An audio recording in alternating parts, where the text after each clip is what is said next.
Hi everyone, welcome to Edna's Munches. So this week I'm going to show you how to make a very delicious puff pastry biscuit. So there's no recipe because there's only 3 ingredients, but they're very delicious. But I'm going to show you 2 types, one without cinnamon and one with cinnamon. To be honest, our family loves cinnamon, so usually the one I make is the cinnamon, but I'm going to show you both of them. So we need palette knife. We need a normal knife, that's to cut the puff pastry. We need the tray.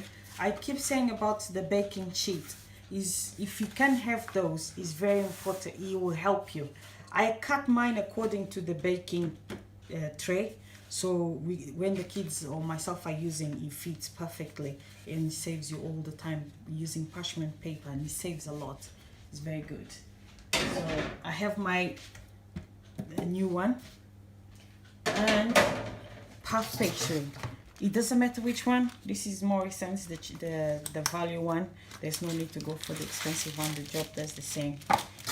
So we have granulated sugar and cinnamon for my second one, but I don't need that one for now. So we start with spreading the puff pastry. Before you use it, if you can leave it out of the fridge like for about an hour or half an hour, depends on how the weather is, that will be helpful. So we use the paper. Don't need to get another tray, just use the paper to aid you. And actually I'm going to need a rolling pin for this one for it. So all we do is sprinkle the sugar on the top. Well, the oven is on at 170. This doesn't take long. My kids love this, and usually I make it special like weekends or holidays, especially when they have their friends over. So for this one, you need to turn it again.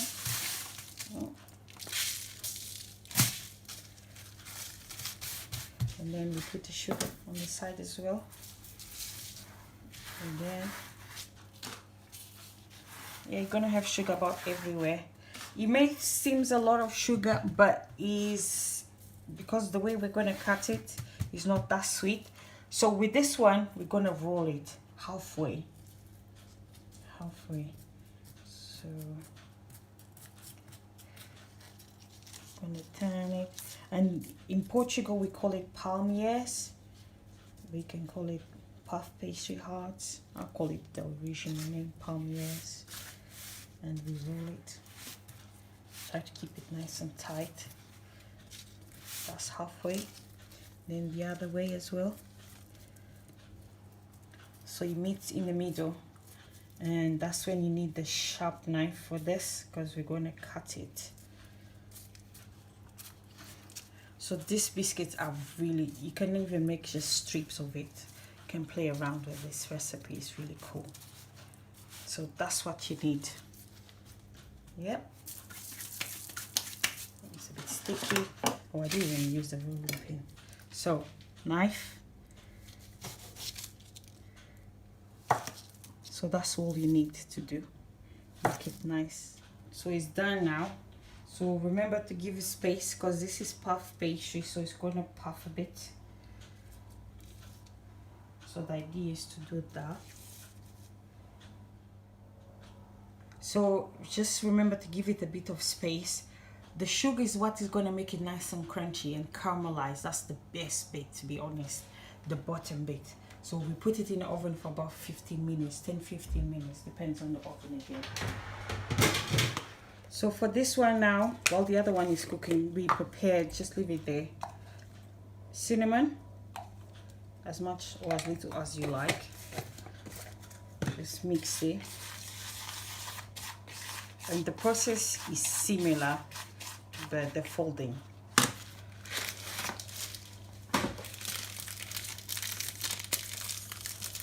Again, it's the same puff pastry. When I cook for our family, I can never just do one pack. One pack won't last. So even the ones I'm baking today won't last until tomorrow. So sugar, make sure you spread it all over. And this will make your house smell so nice because of the cinnamon.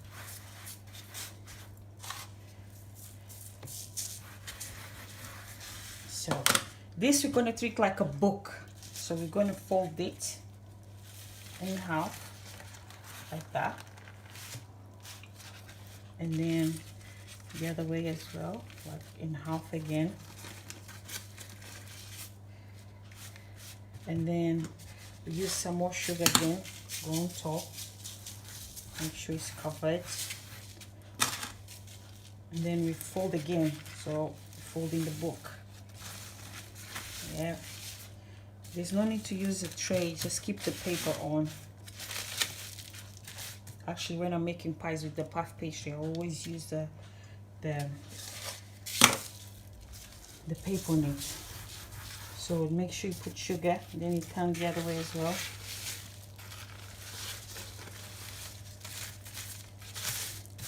Because the sugar is what's going to caramelize and make it really nice. If you have any sugar left, I usually use mine for French toast, or I keep it for when I do carrot cake or banana cake, anything that needs sugar and cinnamon. So if you have any left, don't waste it, because it can be used. So the process is the same. So you fold it, you see this, the book, open the book, yeah? So the process is the same, you just cut it. I usually use about thickness of my pinky, because you don't want it too thin or too thick. Time to turn them. Let's see, they're looking good. So that's why we need a palette knife. Be careful, because remember it's hot sugar. So you turn them. They're not done yet, but they are looking good. Usually they sell those in the shops, so imagine you don't need to buy those anymore. You can make them your own.